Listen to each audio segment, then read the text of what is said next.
Now on Sunrise, breaking news overnight. President Donald Trump saying the U.S. has carried out a large-scale strike against Venezuela. We'll bring you the latest. Plus, on Monday, a judge is set to consider bail for a man who allegedly stabbed a 77-year-old man at a Southeast Portland Safeway on New Year's Day. It turns out he's already been convicted of another stabbing. Your news starts now.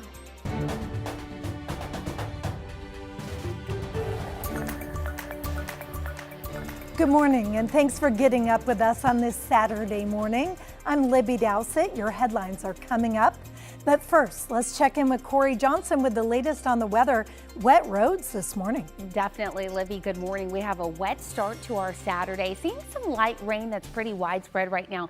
Taking a look outside from our Rose City camera, light rain at this hour, 43 degrees currently. This is a look at active radar. You can see again, it is widespread, but again, it's very light, and we're going to see this off and on as we get throughout the rest of the day. Taking a look at our temperatures right now, sitting in the low 40s across many stretches, some areas upper 30s, 48 right now in Salem, 44 in Kelso, 37 in the Dalles, and 31 right now in Pendleton. This is a look from our Chinook Winds casino camera out in Lincoln City. There is an opportunity for some isolated thunderstorms near the coast later today. That's further into the evening, and the winds will pick up later today as well, so something to keep in mind there. 53 degrees currently. Taking a look at futurecast throughout the rest of the day, as I mentioned, it's pretty light at this hour. As we get into the middle part of the day, notice it does start to break up. It is going to be spotty and cloudy, but as we get into the later part of this evening, that's when steadier, more constant rain does pick up. We'll break down the timing and the temperatures coming up.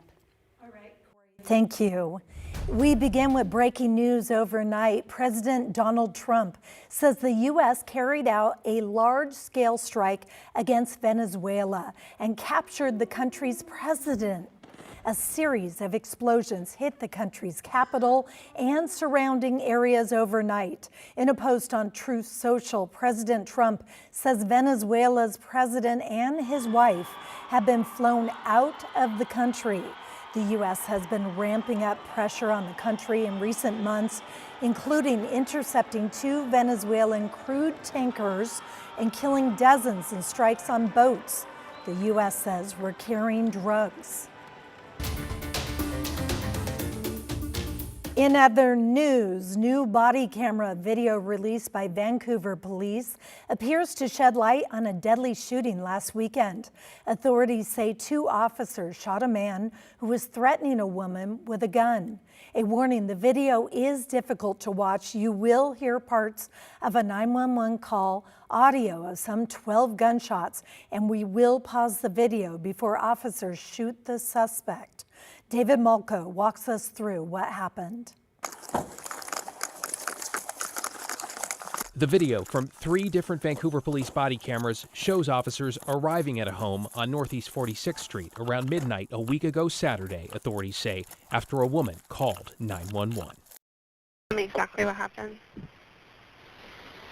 My daughter's companion is running around with a loaded gun. He ran outside. We heard the gunshot. He threatened to shoot himself.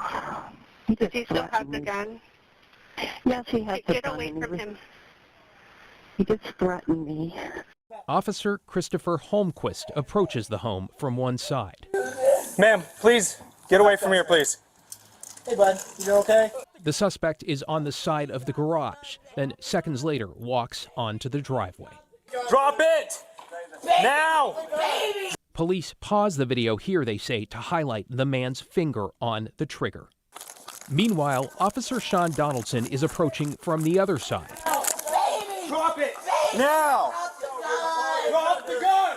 Video from his body cam also shows the suspect. Police have paused it here to again highlight the gun, they say, and the woman on the porch, they say, is the 911 caller. From the video, it does not appear the suspect points the gun at the officers or the woman. We'll pause the video here. Seconds later, the sound of at least 12 gunshots. Seconds after, a third officer who didn't appear to fire radios for paramedics. One subject down.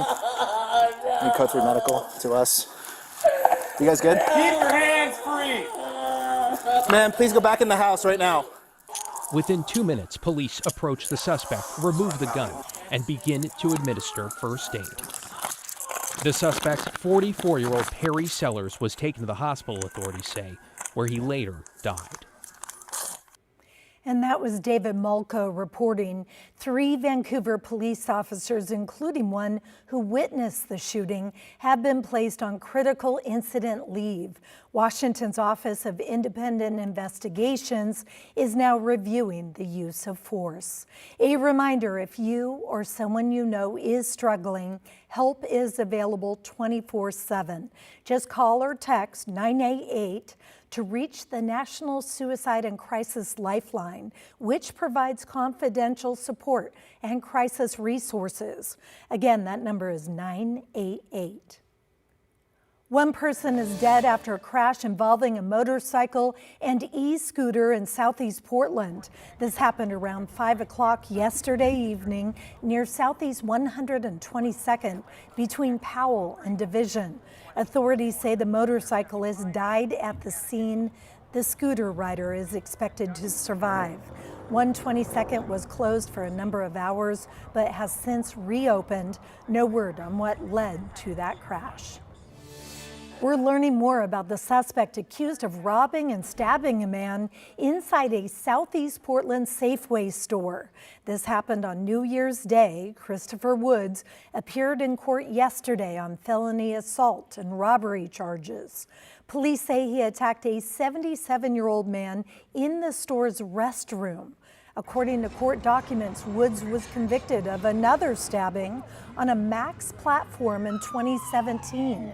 In that case, the victim also survived. Records also show he was convicted in November on a burglary charge. A judge is set to consider bail on Monday.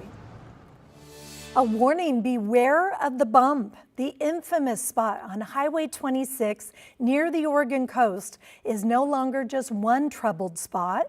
According to ODOT, it's now 4 bumps. Crews have taken the speed limit down to just 5 miles per hour, hoping it will prevent drivers from hitting the bumps and catching air.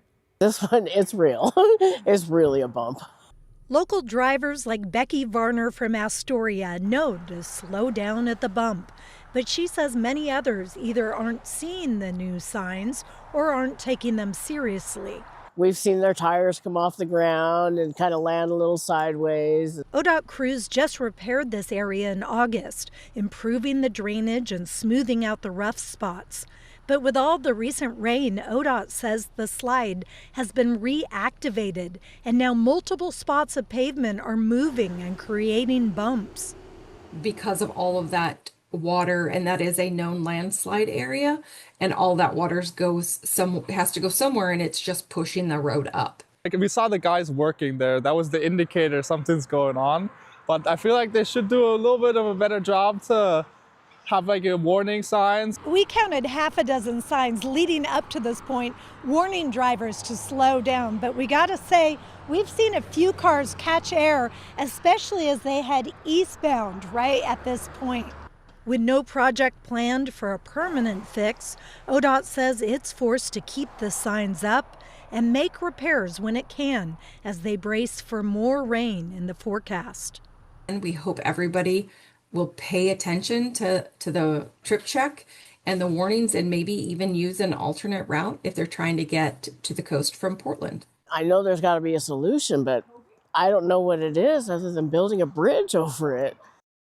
And ODOT tells me the movement in this area is happening about as fast as work can be done, and a permanent fix would cost the state millions of dollars. So for now, the best advice is pay attention to those warning signs and slow down.